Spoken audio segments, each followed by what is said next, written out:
मीच व्हिडिओला लाईक करा, शेअर करा आणि माय बोलीगुस चॅनलला सबस्क्राईब करा. गोष्टीचं नाव आहे तहानलेला कावळा.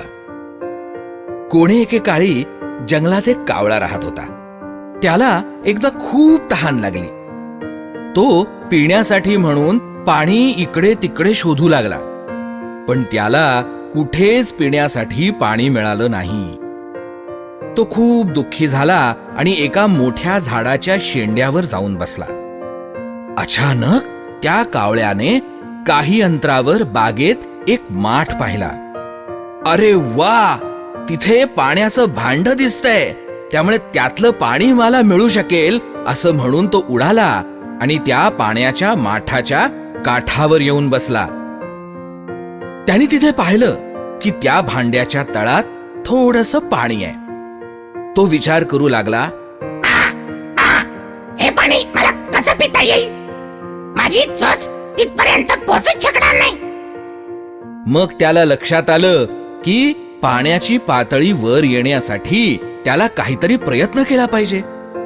त्यांनी थोडा वेळ विचार केला आणि त्याला एक छानशी कल्पना सुचली. त्याने इकडे तिकडे पाहिलं तर त्याला जमिनीवर लहान लहान खडे सगळीकडे पडलेले दिसले. त्यांनी एक एक दगड चोचीने उचलला आणि तो पाण्यात टाकायला सुरुवात केली. बरेच दगड टाकल्यावर त्याच्या लक्षात आलं की पाण्याची पातळी आधीपेक्षा बरीच वर आली आहे. आणि त्याच्या हेही लक्षात आलं की जर आपण आणखी दगड त्यात टाकले तर पाण्याची पातळी आणखी वर येईल. म्हणून त्याने परत एक एक दगड उचलून माठात टाकायला सुरुवात केली. जरा वेळाने त्याच्या लक्षात आलं की पाण्याची पातळी इतकी वर आली आहे की त्याची चोच सहज पाण्यापर्यंत पोहोचू शकेल आणि तो आपली तहान भागवू शकेल. अशा रीतीने तो पाणी प्यायला आणि समाधानाने उडून गेला. इतका छोटासा कावळा, पण त्यांनी कशी शक्कल लढवली ना.